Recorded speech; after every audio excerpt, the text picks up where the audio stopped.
Students, आज हम BA part 1 प्रमुख भारतीय राजनीतिक विचारक में पंडित जवाहरलाल नेहरू के विचारों का अध्ययन करेंगे। इससे पहले हमने अपने वीडियो में जवाहरलाल नेहरू का जीवन परिचय और उनके सांप्रदायिकता संबंधी विचारों का हमने अध्ययन किया था। आज हम उसी क्रम में आगे बढ़ते हुए उनके सांप्रदायिकता संबंधी विचार और साथ में उनके लोकतांत्रिक समाजवाद से संबंधित विचारों का अध्ययन करेंगे। स्टूडेंट्स, हमने अपने पहले वाले वीडियो में पॉलिटिकल साइंस का जो हमने पंडित जवाहरलाल नेहरू का लास्ट वीडियो जो हमारा था, हमने उसमें पढ़ा था कि पंडित जवाहरलाल नेहरू ने सांप्रदायिकता निवारण के जो उपाय बताए थे, उनमें पहला हमने पढ़ा था संविधान सभा, अर्थात सांप्रदायिक समस्या का निवारण व्यापक मताधिकार के आधार पर निर्वाचित संविधान सभा द्वारा होना चाहिए। भारत के लोग ही एकमात्र अपने भाग्य के निर्णायक हैं। उसमें दूसरा है गरीबी उन्मूलन। नेहरू जी के अनुसार सांप्रदायिकता का मूल कारण गरीबी है। बेरोजगारी, भूखमरी, शोषण, आर्थिक विषमता आदि इसके लिए उत्तरदायी हैं। भारत के अल्पसंख्यक इन पीड़ाओं से ग्रस्त हैं, अतः उन्हें समाज की समान धारा में शामिल करने के लिए इस दिशा में हमें ठोस कदम उठाने होंगे।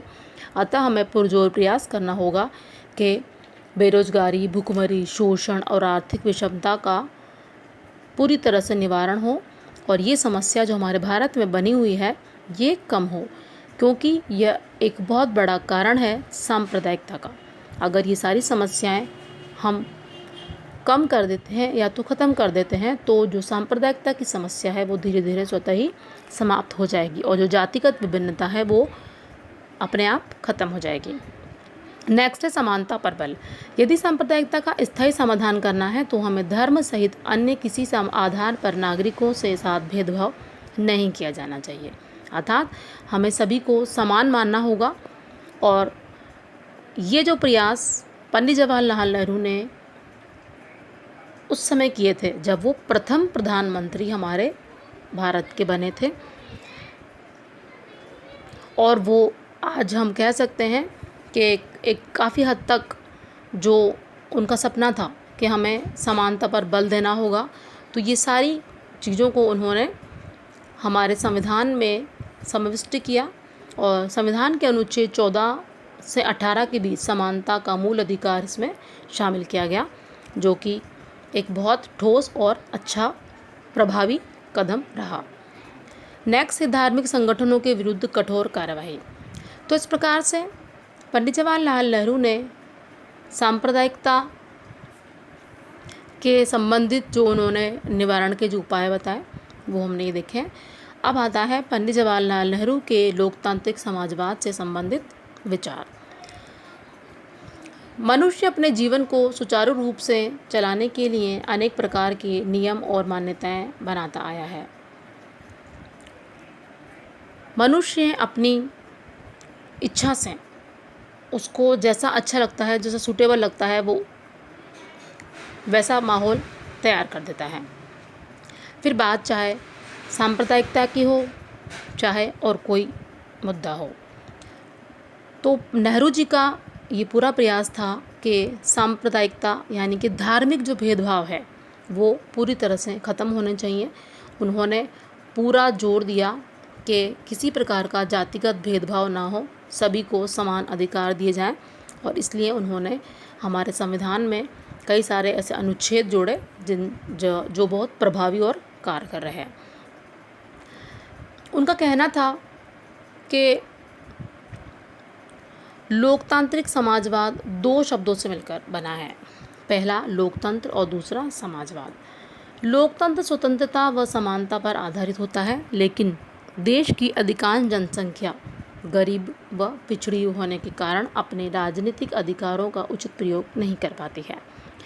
परिणामस्वरूप आर्थिक स्वतंत्रता, समानता, बंधुत्व और सुरक्षा के अभाव में राजनीतिक अधिकार निरर्थक सिद्ध हो जाते हैं।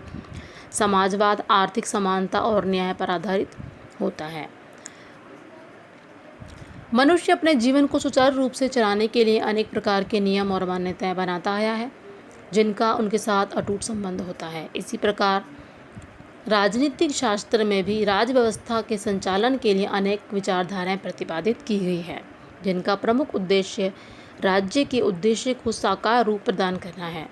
इन विचारधाराओं का अपना एक विशेष महत्व होता है। राजनीति विज्ञान का इतिहास बताता है कि कोई भी विचारधारा एक लंबे अरसे तक अपना वजूद कायम नहीं रख पाई है। नेहरू जी ने भारत की सामाजिक, राजनीतिक, आर्थिक स्थिति के आधार मानकर लोकतांत्रिक समाजवाद की विचारधारा का प्रतिपादन किया। भारत को स्वतंत्रता के साथ बेरोजगारी, आर्थिक असमानता,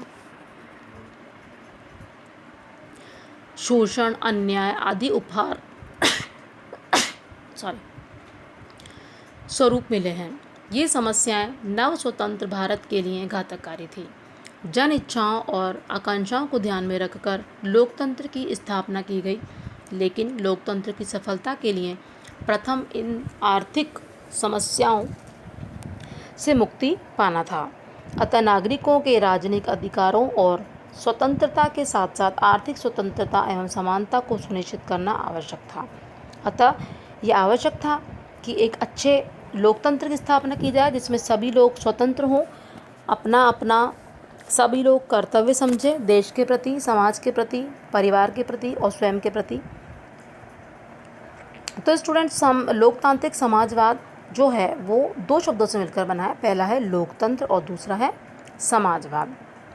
लोकतंत्र स्वतंत्रता व समानता पर आधारित होता है, लेकिन देश की अधिकांश जनसंख्या गरीब व पिछड़ी होने के कारण अपने राजनीतिक अधिकारों का उपयोग नहीं कर पाती, क्योंकि उन्हें, अधिकतर लोगों को ये मालूम भी नहीं होता कि हमें क्या क्या अधिकार प्राप्त हैं, क्योंकि वो लोग इन सब चीज़ों से अनभिज्ञ होते हैं। और इसका परिणाम क्या होता है? आर्थिक स्वतंत्रता, समानता, बंधुत्व, सुरक्षा के अभाव में राजनीतिक अधिकार निरर्थक सिद्ध हो जाते हैं। लोकतांत्रिक समाजवाद के प्रमुख सिद्धांत, इससे पहला आता है लोकतंत्र तथा समाजवाद की पारस्परिकता। पंडित जवाहरलाल नेहरू एक ऐसी राजनीतिक व्यवस्था स्थापित करना चाहते थे जिसमें नागरिकों को राजनीतिक स्वतंत्रता और अधिकार प्राप्त हो सकें। साथ ही समाजवादी के माध्यम से वे आर्थिक समानता तथा न्याय की अवधारणा स्थापित करना चाहते थे। इन दोनों अवधारणाओं को लागू करने के लिए लोकतंत्र तथा समाजवाद के समन्वय पर उन्होंने बल दिया। इस प्रकार लोकतांत्रिक समाजवाद को अपनाने से जनता के राजनीतिक अधिकारों की मान्यता, आर्थिक तथा सामाजिक न्याय, संसाधनों का न्यायपूर्ण वितरण तथा उत्पादन व वितरण की न्याय संगत प्रणाली को सुनिश्चित किए जाना, इस एकता पर उन्होंने बल दिया। अर्थात क्या क्या था? आर्थिक तथा सामाजिक न्याय, संसाधनों का न्यायपूर्ण वितरण, उत्पादन व वितरण की न्याय संगत प्रणाली आदि। ठीक है, तो इसको उन्होंने लोकतांत्रिक समाजवाद के लिए ये आवश्यक माना। नेक्स्ट आता है समस्याओं का समाधान। भारत को आज़ादी के साथ अनेक समस्याएं मिली थी जिनका समाधान करना राष्ट्रीय विकास के लिए बहुत आवश्यक और ज़रूरी था। गरीबी, बेरोजगारी, पिछड़ापन, विषमता, दोषपूर्ण सामाजिक ढांचा इत्यादि मोह लगाए हमारे भारत में खड़ी हुई थी, जिनका पंडित जवाहरलाल नेहरू ने मुंह तोड़ जवाब दिया।